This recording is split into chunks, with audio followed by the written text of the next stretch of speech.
Welcome back to the Liberating Generations podcast. I am Regan Claire, and this is my mother, Dr. Keesha Ewers. In this episode, we are going to explore the relationship between generational and personal trauma and physical pain. Today's guest is a chiropractic physician and board certified nutrition specialist and an internationally recognized fibromyalgia expert, Dr. Rodger Murphy's Murphy method. It's a combination of functional and orthomolecular medicine, and he's helped thousands of patients get healthy and feel good again. He's also the author of 3 books for patients and doctors, including Treating and Beating Fibromyalgia and Chronic Fatigue Syndrome, and is a frequent guest on local and national radio and television programs, including NBC, Fox, and ABC. Welcome to this episode of Liberating Generations. Hey, thanks for so much for having me on here. This is going to be a lot of fun. I'm looking forward to it. Us too. Yeah. So, this podcast is about intergenerational trauma. And we always start off with stories about intergenerational trauma. And I know we've talked a lot. Like I've interviewed you for my summits, you've interviewed me for yours. And we've talked a lot about the patient population that both of us work inside of. Like I help people reverse autoimmune disease, and you are currently doing a fibromyalgia summit right now. And do you see patterns of intergenerational trauma in your patient population? Well, I tell you, it's really interesting because 22 years ago when I started treating fibromyalgia, trauma was something that I never even put together with health, which sounds silly. I mean, I've read the books, I know all about what the role trauma plays in a person's life, both in their health and in their spiritually and mentally. But it took a while for me really to realize just the dramatic effect that an early childhood trauma, registers with these folks. And we look at the surveys in the fibromyalgia community, and a number of them have had some type of traumatic event when they were younger, and they have lost their plasticity to be able to rebound from stress. So they get under some type of stress, something that's traumatic as a child, whether that's an illness or a dysfunctional household or some type of abuse. And then as they get older, there's something that comes along, typically in early adulthood, that is a stressor. And that stressor is the straw that breaks the camel's back. But you can go back and you can look not only at their childhood, but you can go back and when you start talking to them, interviewing them, and you can hear the trauma of a past generation. So you can hear that their mother was someone who was abused or had gone through a very traumatic life journey, and you can really just see it. This trajectory of so many of these folks have had this trauma, big trauma, little trauma, and it shows up in many ways, in many different symptoms. Primarily for these folks, though, is pain. Yeah. So we are talking about that, right? The link between pain and trauma. And I guess we could say, like, my grandfather had rheumatoid arthritis. I had rheumatoid arthritis. So really, isn't this just genetic, right? And yet we do see intergenerational trauma. We know from the science that trauma has the power to upregulate genetics that are coded for disease. So I think that has been the missing piece. And when you said, it kind of seems silly. Remember, they used to have TV commercials where doctors were smoking. Yeah.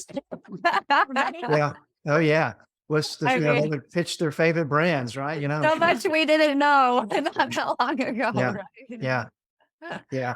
Well, I'm guilty. I mean, I'd be the first to admit that a lot, not now. I totally understand it. I get it now. But when people would share their sad stories, and they're very sad. A lot of times I would just think, well, just get over it, because my childhood was not, I had a great childhood. I don't want to say anything bad about my parents, but it was, the typical childhood where there was some dysfunction in the household. And, it wasn't Leave It to Beaver type of, childhood, but, I've always kind of just thought, well, you just get over it. But the thing is, a lot of people don't get over it because it changes your physiology, whether that's genetically, make it, if you've got a weak link there, or the cell danger theory is a big thing right now that, we've talked about that a little bit. where your body feels vulnerable, feels under threat. Mm. And when it does, it starts to generate inflammatory chemicals and other things that cause the body to not to work correctly, not as effectively. And then we start to see the symptoms from that start to pile up. Mhm. Exactly. Well, maybe we should take a couple of steps backward and ask about fibromyalgia. We've been throwing that term around, right? Yeah, yeah. I know. I don't know a whole lot about fibromyalgia. I know the basics, but you're Yeah. the specialist. I'd love to hear um how do you confirm a diagnosis of someone with fibromyalgia? Well, so Reagan, so fibromyalgia is a syndrome. So it's a name given to describe a group of symptoms that Mhm. people have in common. Irritable bowel syndrome is bloating, gas, stomach pain, loose bowel movements, constipation. The fibromyalgia syndrome describes a complex set of symptoms that people have. Mainly, the number one is diffuse, achy, sometimes disabling pain, Mhm. fatigue, poor sleep, irritable bowel. 70% of the people with fibromyalgia also have irritable bowel, anxiety and depression. And the list can be rather lengthy because really fibromyalgia is just a name given to describe these symptoms. So Mhm. everybody's fibromyalgia is a little bit different. Mhm. And everybody with fibromyalgia has their own set of challenges. It affects primarily women between the ages of 40 and 65. Mhm. 95% of the people who have fibromyalgia are females. Mhm. And it's estimated that about anywhere 6 to 8% of the population worldwide, not just here in the United States, but worldwide has fibromyalgia. It's a term that a lot of folks don't understand, they've never heard it. Right. Unfortunately, a lot of doctors don't understand what it is, how to treat it. There's some that still don't recognize that it exists as a real entity, even though the American College of Rheumatology put it on the map in 1990. So we're talking 30 something years ago, where they came out and said, this are the criteria for fibromyalgia. We still have knucklehead doctors who don't believe it's real because oftentimes the blood tests are all normal. So they, have all these symptoms and they Mhm. have true complaints, and yet you can't find anything in the blood work. So because of that, sometimes doctors think they're either lazy, crazy, or depressed or hypochondriac. Hmm. Wow. I mean, yeah, we talk a lot about gut health in this podcast and the importance of gut health. Mhm. And so, yeah, I'm curious. You talk about the symptoms of fibromyalgia being things like chronic pain and IBS and fatigue, and those are very common to Mhm. having to the symptoms of, let's say, SIBO. And Yeah. so, how would you tell the difference if you were getting a client coming into your practice between testing for fibromyalgia versus um, some of these other She's a diseases? chiropractic student, by the way, so she's This very is good. Yes. I So, am. well, I've been doing this for 22 years. So 32 years of practice, 22 with fibromyalgia, and you just get to where you just kind of know right off the bat. But I Mhm. already know going in when I'm looking at the new patient paperwork, I'm already glancing kind of ahead. I suspect that they have irritable bowel. I'm surprised if they do not, because there's a A thing lot of the called population has irritable bowel. Yeah. well, that's true, but what does that mean? It's like Right. fibromyalgia. You have fibromyalgia. Well, okay, what does that even mean? It's like irritable bowel. We give you the diagnosis. It used to be colitis, right? It used to be Mhm. our spastic colon. Now it's irritable bowel. Well, Mhm. okay, it's irritable. What is that? So same thing with fibro, but what we know the connection between the two is a thing called central sensitization pain syndrome, where pain is magnified.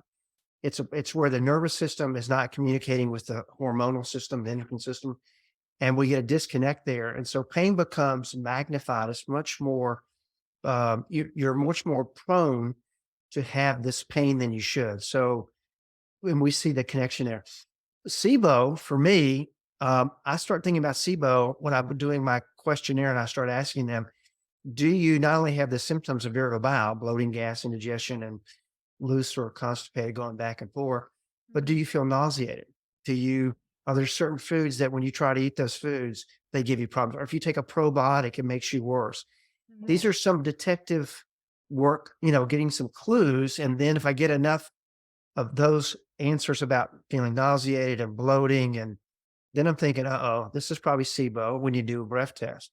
If Yep. Mhm. it's irritable bowel, I find knock on wood, that if it's just true irritable bowel with my patients, I typically can eradicate that within a month or so, just on a kind of a basic protocol that I use. And it's probably very similarities to yours, functional medicine criteria. But so it's a process of really looking and listening, listening probably more than anything, and then ordering the right test for that. Mhm. But there's definitely a common connection between gut health and fibromyalgia for sure. Mm. Why do you think, because this is true for autoimmunity too, in general, which we know autoimmune diseases are on the rise, Mm. and it's 80% of autoimmune diseases are diagnosed in women, and the same is true for fibromyalgia. Why do you think women are more prone? I think women are more prone because of low serotonin. Mm. And I think that, and this is a sweeping generalization, and I realize this, but there is some science to this that females tend, when they get run down, they tend to become deficient in serotonin, the happy hormone. Men tend to become deficient in norepinephrine. And so, fibromyalgia is largely a serotonin deficiency illness because when that serotonin level goes low, your pain threshold goes down. So pain becomes more magnified.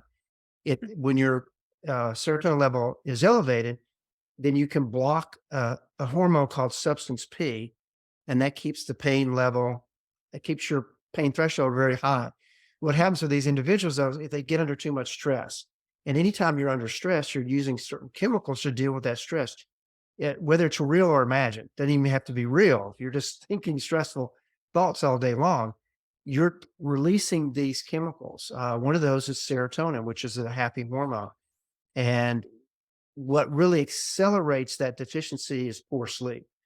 Once these individuals start to really struggle with getting a good night's sleep on a consistent basis, now we see that they really start to develop all the symptoms of fibromyalgia.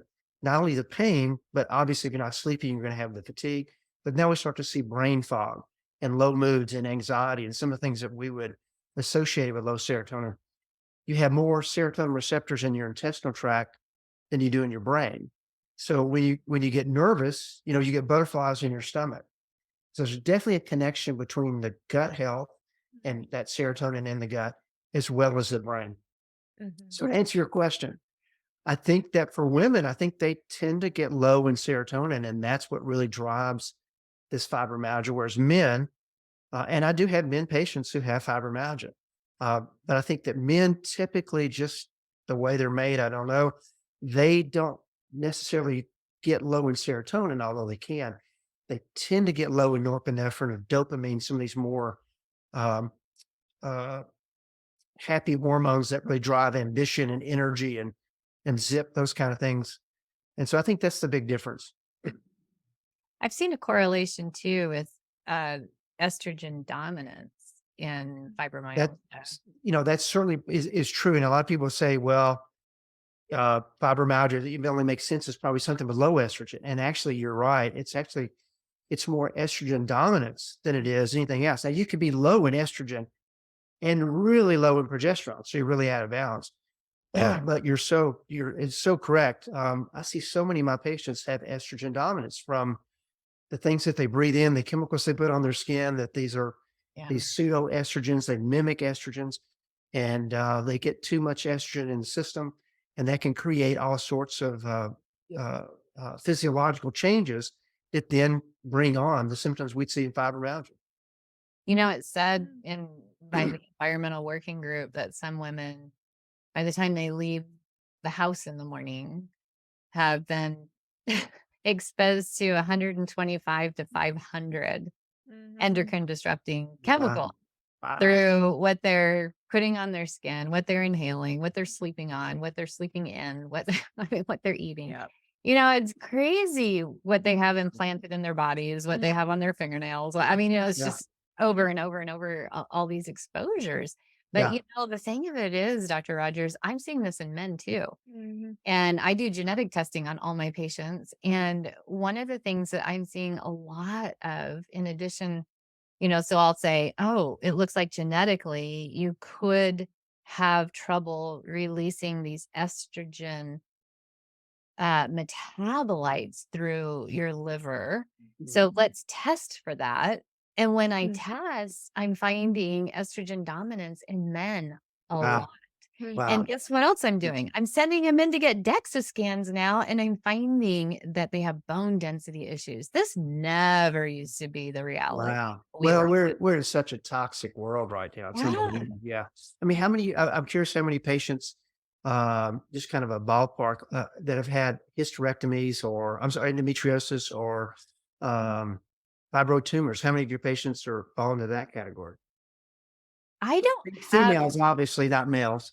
yeah, no, yes, of course. I don't have a lot of people with endometriosis. I would say maybe 3% of my patient Okay. So population. I have a Yeah, it's fair not like amount. When I look at their health history, I see that a fair amount have had fibroid tumors or endometriosis in the past or heavy menstrual cycles, these things that would be suggestive of estrogen dominance, yeah. so really look at that. Yeah.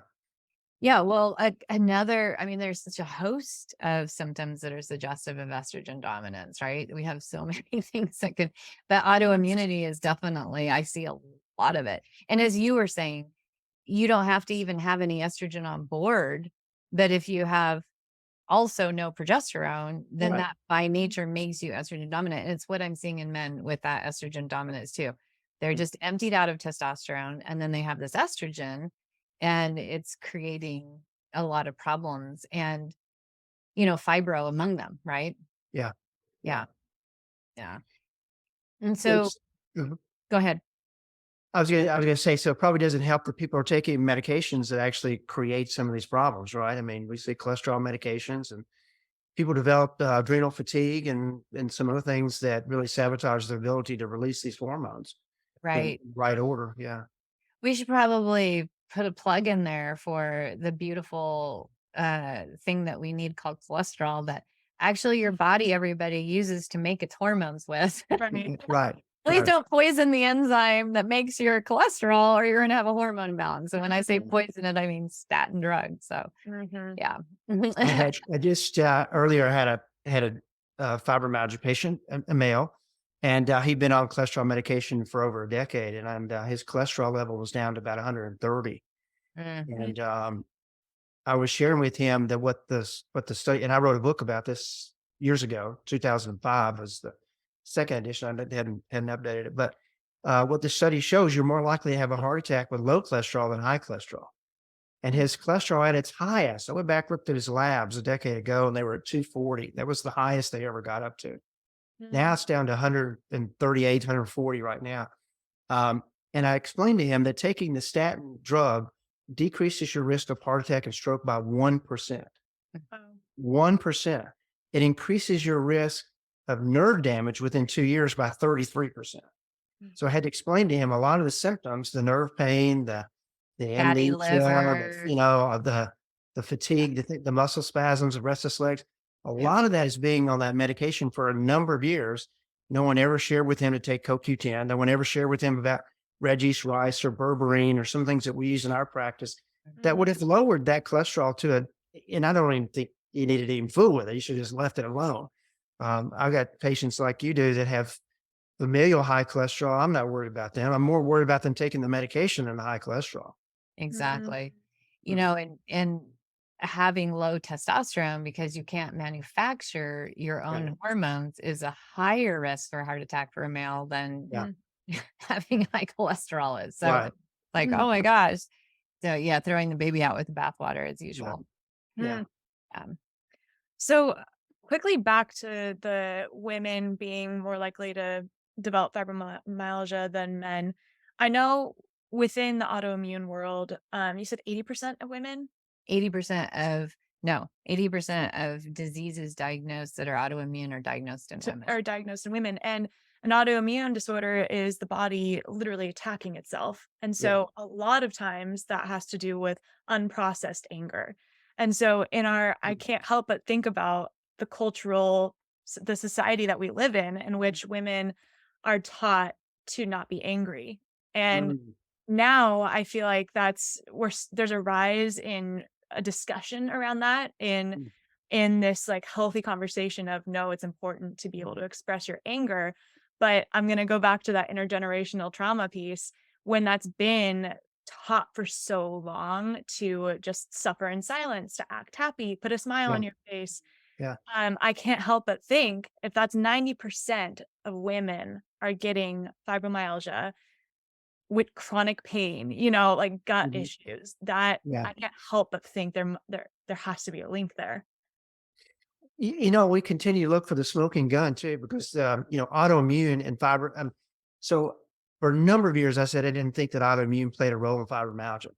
Mm. But I'm wrong. Yeah. And I think that One of the proves summits he interviewed me Mm. on, he said that, and I was really quiet. because a lot of people will say, oh, fibromyalgia, autoimmune disease. I never lumped them together. Yeah. Mm. And partly because of years of doing studies, looking lab work with thousands of patients. Oftentimes you see no inflammatory markers at all. No Yeah. CRP, no SID rate, no NA, no, everything looks normal. But it doesn't take that long really to work with one of these individuals and see they've definitely got inflammation. We just can't find it. A lot of the pain though is being generated in the brain. The brain is just not turning off. So we know the studies show that their pain receptors are generating about 25 to 35% more pain signals from the brain, and that they don't turn off. And Mm. that's autoimmune. I mean, that something has stimulated the body to get in this autoimmune reaction where it's erroneously, and maybe this is what it's supposed to be doing, but it's not much fun for the individual to have all that pain. Mm. Yeah. So, given that, when I went through my medical training, fibromyalgia was diagnosed. Do you remember? 11 points out of Oh, 11, yeah, 11 of the 18 trigger points, yeah. exactly. They had Now 11 it's now basic points. it's 3 anatomical sites for 6 months and you're tired and you don't Yes, it's it's really a more simple expanded. diagnosis. Yeah, Yeah, it yeah, used to be a chart that you would then look right. at, and then the treatment was to write on your prescription pad for a serotonin reuptake inhibitor antidepressant. Yeah, And it was just that, right? Mm. Oh, you have 11 points here, take Prozac, yeah.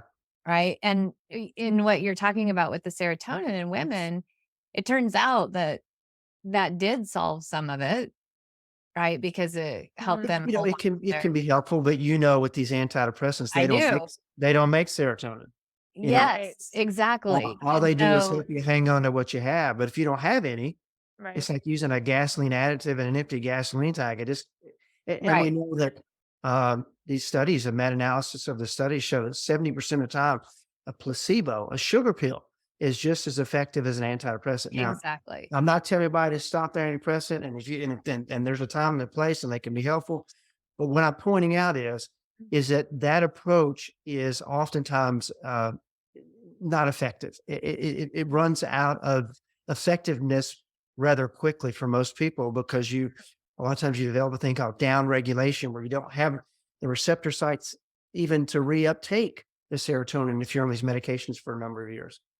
Mm. So what I was getting to was that back in the day when doctors were peddling cigarettes on their commercials, then we had fibromyalgia where we had a little chart and we would mark off the 11 and give them a prescription. Mm. And things have changed, and you are releasing this beautifully researched, so much time spent summit on fibromyalgia. And I would love to hear what are the latest nuggets of information from the experts that you're having in the summit that Mm. shed light into the modern day era of what we know now to be a more comprehensive and holistic look at Yeah. fibromyalgia. I think, it's gotten harder. I think they're much more of a challenge. Fibromyalgia patients are much more of a challenge. And I think that's a little bit of me getting jaded to, oh yeah, this has always worked. Get them into deep restorative sleep, reestablish the serotonin levels with 5-hydroxytryptophan, monoamino therapy, fix the adrenals. 70% of them are going to have a problem with their thyroid, fixing those. But now what I'm seeing is the triggers have changed. Now we're seeing much more of these individuals have mold, which I wasn't talking about mold 5 years ago, but now Neither mold, it was seems like I. everyone's got mold. Yeah. Lyme disease is raising its ugly head. 5 years ago, I'd test and I'd catch a few. I mean, it just like you, we can catch them on an interview, oh, this person's probably a Lyme patient. Mhm. But now I'm seeing quite a number of them. And then the other thing that really this past year, really learning more and more about the cell danger theory, where the Mhm. body becomes in this defensive posture, and the mitochondria, which are our power plants, they really drive the energy, give us that energy. They shut down, and when they shut down, your energy of producing energy is compromised. So not only do you have that low physical energy, you have that fatigue, which you have that brain fog, but then you see everything else slows down. So their digestion and their elimination slows down. We see, problems with their thyroid start to develop, all because the body's in this defensive posture. And a lot of times it goes back to trauma. Yeah. They're doing fine. They're doing okay. And then maybe again, they had probably a challenging childhood, maybe, but they get under some kind of stress in early adulthood, and it's the straw that breaks the camel's back, and then they just can't get out of it. There's no drug to fix that. There's no drug to fix a reaction to trauma that won't turn off. You just. So I think for me, it's coming to terms with that functional medicine is wonderful, but there's this whole other dynamic, Yeah. uh, Mhm. this spiritual side of it that has been neglected, this energy medicine and spiritual medicine. It's Mhm. going to have to be Yeah. it's gonna have to become a common conversation with my patients, and really just in general with people with chronic illnesses. It goes right now, people are resting on the nuts and bolts and biology once again of Yeah, yeah. trauma. It goes so much further than the biology of trauma. Mhm. People are kind of resting into this. Well, how do I stimulate my vagus nerve? How do I get my limbic system to calm down? But Yeah. actually, what you said, I did a little cheer inside, Yeah. is it's changing your Yeah. perceptions about your safety in the world, Mhm. and that prevents your limbic system from activating. That's where we want to get to. And that's the kind of work that we do, is really getting to beyond the biology of trauma, right? We want to get Mhm. underneath, not after it's already activated, but prevention, Mhm. and Yeah. heal your energy body and energy system. In Ayurvedic medicine, it said we have 5 layers to us, which I love, Mm. because it goes beyond your cells, your nervous system, your endocrine system, all of Mhm. the organs, your genetics. It Mhm. goes into, well, here's your energy layer, that then outside of that is your emotional and mental body. And the Mhm. way they think about it is, whatever beliefs you stored from childhood gets signaled, if you get your buttons pushed that you created in childhood, get Mhm. signaled through that energy body, through the nervous system to the Mhm. physical body.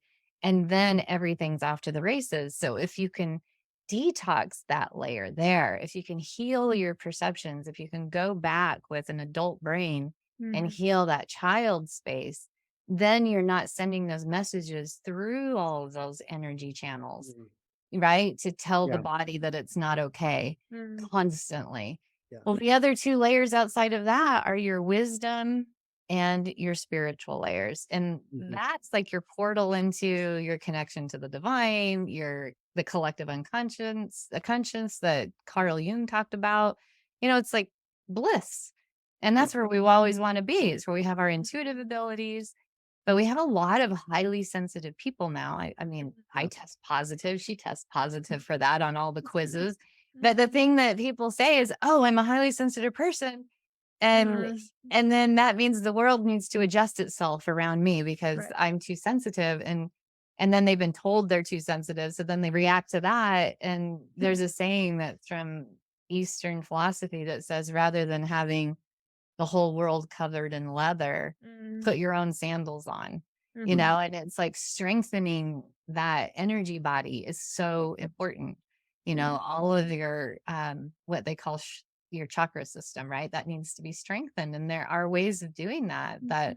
are easy Yeah. and free, and they Yeah. don't require a tech, a little Mhm. tech, like a little techie thing, you can just do them. Mhm. So, I loved hearing that from you, that, oh yeah, this is the spiritual medicine part, right? This energy Yeah. medicine. This is the part that's getting left behind as we talk about the biology of everything, right?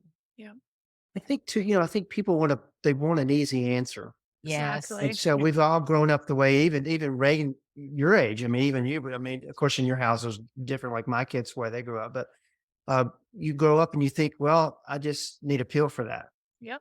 And this is not a pill for that type of illness, and it's not.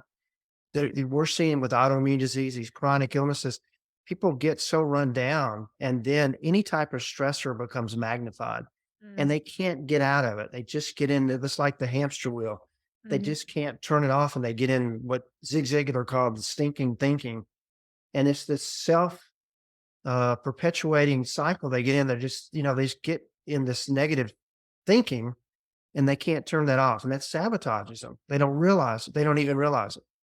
Mhm. Automatic negative thoughts. Mhm. Yeah. Yeah, we have an episode about that. Yeah, that is that's so true and so fascinating. So, I would love for you to talk about your upcoming event. How do people So the get Freedom to from it? Fibromyalgia Summit, yeah, it's right around the corner. I really got some great presentations. Your presentation was fantastic as always. I always love interviewing you. So great presentation on trauma. We talked a good bit about that. But Neil Nathan's on there, Jacob Teitelbaum. These are some people maybe familiar out there in the community, especially the fibromyalgia community. Jacob Teitelbaum's the best selling author from Teague to fantastic. Isaac Elias, he's on here. Eric Gordon, who really started talking to me about cell danger theory. He and Neil Nathan both a couple of years ago. But we've got some just wonderful presentations on there on what are some hidden triggers that you might not even have fibro, but you've got a chronic illness and you're trying to figure out what is it that's keeping me in this state.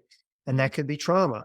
That could be mold. That could be Lyme disease. That could be heavy metals or um, um, pollutants, toxins, things that you're putting on your skin every day that you mentioned, earlier.